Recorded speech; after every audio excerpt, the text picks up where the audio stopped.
Naaalala niyo po ba si Annalyn Tabuyok? Mula po ito sa Nagilian sa La Union o La Union. Ito po yung una nating nakausap May 19, taong 2025. Halos mag-iisang taon na pala, dear. At ito nga pong si Annalyn. Naku, partner, itong si Annalyn ay isa pong magsasaka na meron ding kinakasama na construction worker at isa rin pong magsasaka tulad niya. Siya po ay may dalawang anak at nanonood nga po sa atin sa Facebook Live at sa RPTV. Naikwento niya sa atin yung kanilang kwentong buhay na siya nga po'y high school graduate lang, ipinginanganak mismo dyan po sa Agoo, La Union at siya po'y pangalawa sa 7 magkakapatid. So nagtatanim po sila ng palay dahil meron daw lupa itong kapatid ng mister niya at doon daw po sila nagtatanim. Ngayon pagka walang tanim, yung kanya pong asawa or mister ay nagko-construction worker. So meron nga po silang dalawang anak, isang grade 3 at isa naman pong magkikinder na. So napakita rin po natin doon sa unang ugnayan natin sa kanya, yung ikinukwento niya na paglalakad ng kanilang mga anak, makarating lang po yan sa eskwelahan. Dahil wala raw pong biyahe doon, puro motorsiklo lang. Mahal naman daw ang pamasahe, so hindi kakayanin, di ba? Pambaon na lang ng mga bata yon. So imbis na magmotor, ang layo ng nilalakad ng mga bata para lamang po makapasok sa eskwela at marami pong ganyan sa buong Pilipinas. Kamusta kaya ang political dynasty dyan po sa La Union? Hindi ba? Okay naman po ba kayo dyan? Kasi nasasabi dun sa mga lugar na may political dynasty, matindi ang kahirapan. Kamusta ba doon, partner, dear, sa La Union? Ang isa naman sasabi ko, lahat ng mga nasa dinastiya, di ba nagtatabaan? Ayun lang. O di ito na nga, dear. Tinanong natin siya nang una natin siyang makadaupang palad, yung 2,000 piso. Saan nga ba dadalhin itong si Annalyn Tabuyok? Ang sabi niya, para po ito sa mga school supplies ng kanyang anak. Pero kung may matira, para po sa sawali na kanilang tinitirhan. Nagsimula sa 2,000. Nagsimula yan sa 2,000 piso, dear. Kaya lang nung tinawagan natin siya, nung May 20, a day after, no, nakita natin yung kanilang sitwasyon, yung kanyang pagiging honest, that same day po, 30,000 piso po ang naibigay sa kanyang tulong nitong ating mga Happy Anonymous. Dahil ang sabi niya noon, magpapagawa sila ng bagong bahay daw. Yes. Paayos niya yung kanilang bahay. Yes, dear. So sabi ko, 30,000 piso, tignan nga natin. Oh, di pinakita niya sa'yo na talagang magpapaayos siya ng bahay. January 8, 2026, mga kapatid, may update siya ulit sa atin. Meron po tayong litrato ngayon dito sa mga nanonood sa atin sa TV. Sa may kaliwa po, nakikita niyo yung before, yung kanilang tahanan. Sa halagang 30 mil yung after. Naging maayos ang itsura. Pati po yung loob ng kanilang bahay po mismo. Naayos ang bubong, naayos ang mga dinding at yung kanila pong loob ng bahay. Pero, may pero. May pero.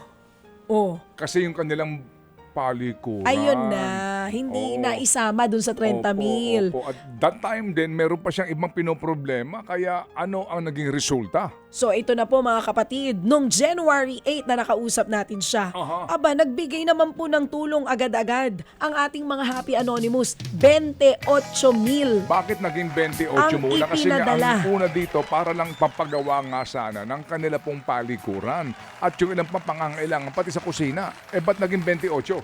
Syempre, naghati-hati ba naman sina Happy Anonymous dyan? Isang bagsak kaagad. Si Happy Anonymous nagbigay po ng 5,000 piso.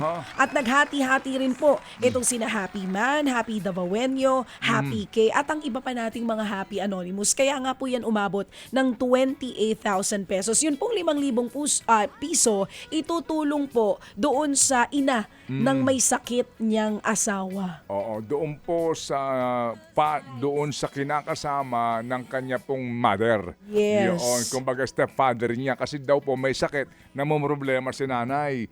O sabi namin, sige, ihiwalay na natin yung 5,000 pantulong doon kay tatay. At pagkatapos, meron pang 2,000 na 3,000. Bakit? Pambili ng bota ng mga anak Yun. at gamit sa eskwela Yan. at panghanda din ng birthday anak. Yun.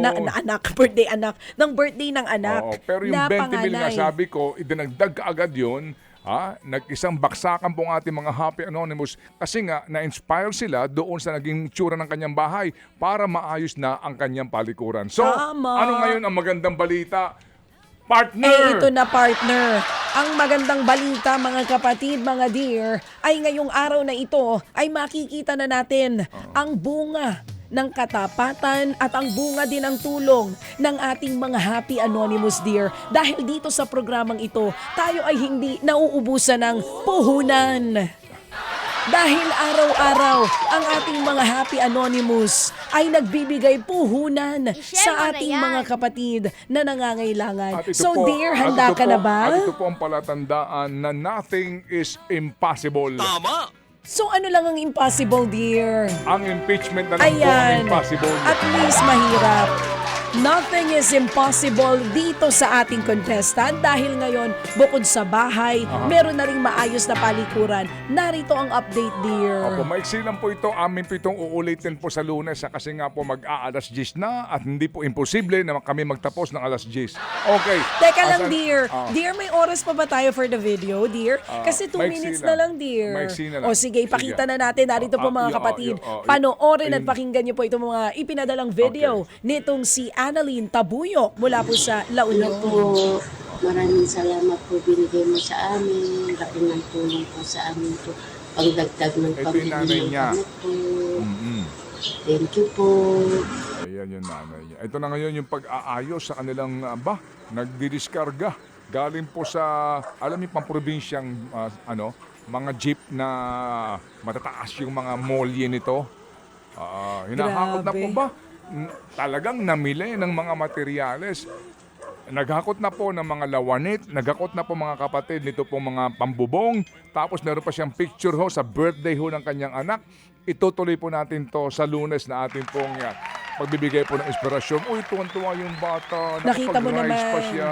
nakapagsakay sa, Yes. dear, ang tawag doon ay carousel. Oo, madalas Sige. natin yan sakyan So, noon. Opo. Mga kapatid, brothers and sisters, saan ka pa? Dito na tayo sa totoo. Dito na tayo sa True FM. Mga kapatid, mag-subscribe and follow po kayo sa social media accounts ng True Network PH. Yan po kami. Hanapin nyo lang True Network PH, Facebook, Instagram, YouTube, TikTok, and podcast. Mapa-Apple or Spotify man yan, mahahanap nyo kami. Lahat ng mga napapanood at napapakinggan nyo po sa programa, nasa social media accounts namin yan. So, paano mga kapatid? See you sa social media!